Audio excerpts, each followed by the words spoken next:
Pagi itu istana Baghdad sangat ramai. Para pengawal berbaris, para pelayan sibuk mondar-mandir, dan Raja Harun al-Rashid duduk di singgasananya sambil memainkan cincin emas di jarinya. Sang raja tampak bosan, tanda bahaya bagi siapapun, terutama bagi Abu Nawas. Dipanggillah Abu Nawas menghadap. Dengan langkah tenang Abu Nawas masuk ke ruang singgasana dan memberi salam hormat. Abu Nawas, aku ingin menguji kecerdikanmu. Hari ini aku ingin sesuatu yang belum pernah diminta oleh raja manapun. Ujar raja sambil tersenyum licik.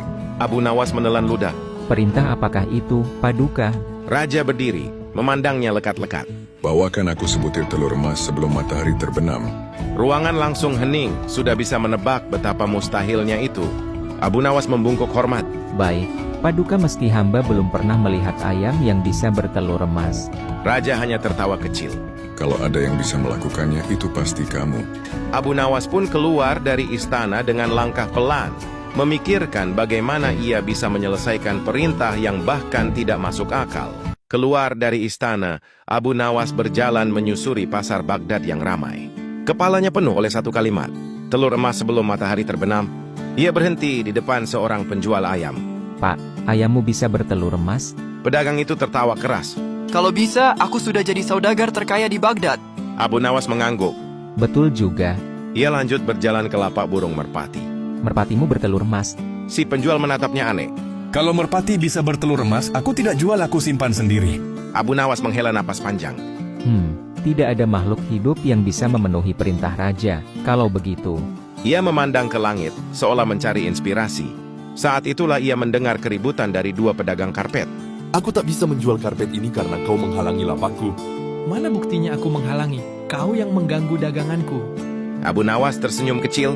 Dari pertengkaran itu ia menangkap satu ide penting.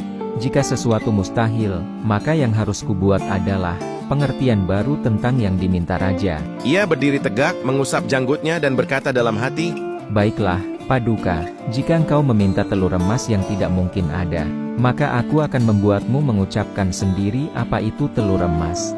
Dan dengan gagasan itu Abu Nawas mulai merencanakan trik cerdiknya. Menjelang sore, Abu Nawas kembali ke rumahnya yang sederhana.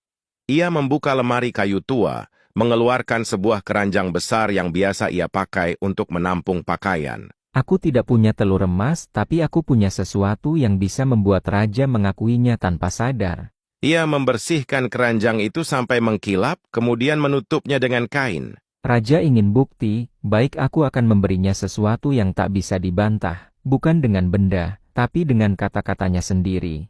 Lalu ia berlatih di depan cermin kecil. Paduka, telur ini sangat berbahaya, aku khawatir telur emas ini bisa membuat istana heboh, telur ini tidak boleh dibuka sembarangan. Ketika matahari mulai condong ke barat, Abu Nawas mengangkat keranjang itu.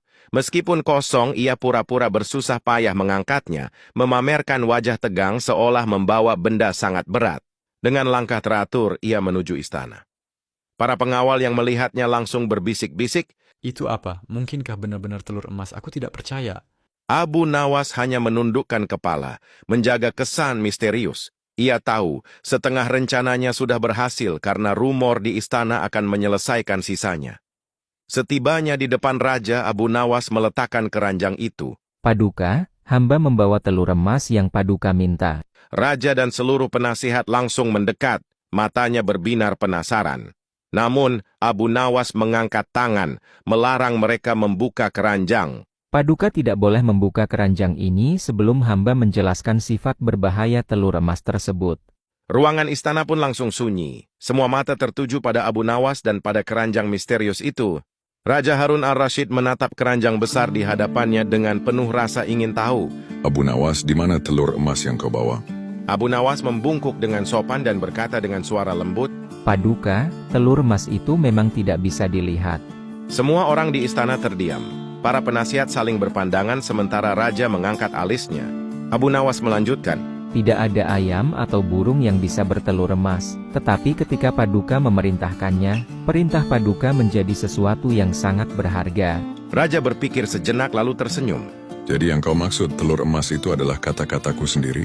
Iya Paduka, kata-kata Paduka didengar oleh seluruh rakyat, sehingga nilainya lebih berharga daripada emas. Jika engkau mengatakan di dalam keranjang itu ada emas tanpa membukanya pun semua orang akan percaya. Raja pun tertawa kecil dan mengangguk.